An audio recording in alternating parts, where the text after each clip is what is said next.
David Sherwood of Sherwood's Forest-Nursery in Manchester, Missouri. Yes. Joining us now, and I know a lot of people are like, this nice weather, they want to start getting out in the yard and digging around. Right. Yeah? Is it too early? Well, you need to get outside and see what your situation's like, start assessing your needs, and it's almost right about the time to start planting some things. Okay, such as? Such as early blooming trees, forsythias, redbuds, dogwoods, things of that sort. You can see this witch hazel. This actually is blooming in nature right now. That's beautiful. Has a yellow flower on it. The forsythia will be blooming in about 2 or 3 weeks. It's got buds, yeah? It's got buds on it, and this kind of a plant, you can actually take a cutting off of it, bring it inside right now, and put it in a vase, and in about 2 weeks you'll get a little shot of spring, a little flower yellow for you. Yeah.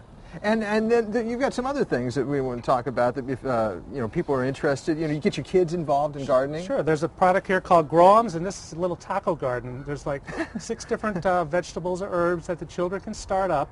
Inside, there's an interactive video. They can go online, register, and they can learn all about growing of plants and things like that, and interact back and forth with the program. And I always remember that my dad planted a garden every year, and so I just going and getting seeds. Like these are some things that you can see this time of year. Sure. Putting your seeds down. You for, can right? you can put the seeds down very soon, or you can actually start these plants indoors in a little peat pot with a seed starter fertilizer.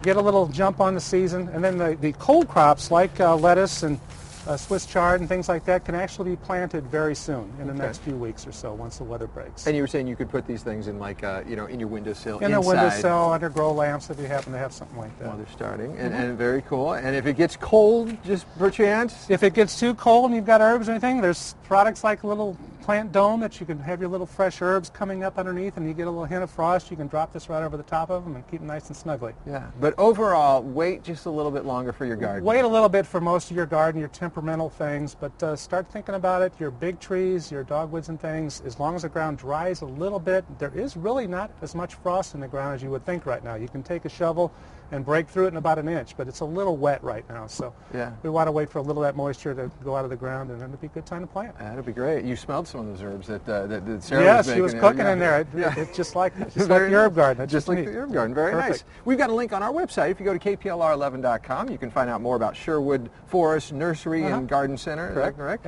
All right, David, come back again sometime. Thank you very much. My pleasure. Thank you so much.